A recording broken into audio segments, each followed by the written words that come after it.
tu atsoli? Ko? Grīto saldējumu nopirkt. Nu, jā. Ja tu tagad škopums uznāc žmogu.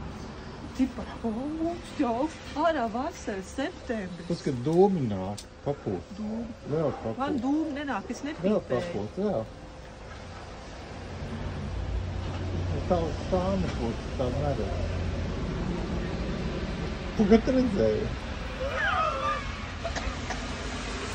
Atsoli arī tā saldējumu. Jā, reiz būs lielāka izvēle. Kurā vietā būs lielāk? Taču apsoli. Taču Ja tu man piečakarēsi, es ar tevi vairs nekur nebraukšu. forši.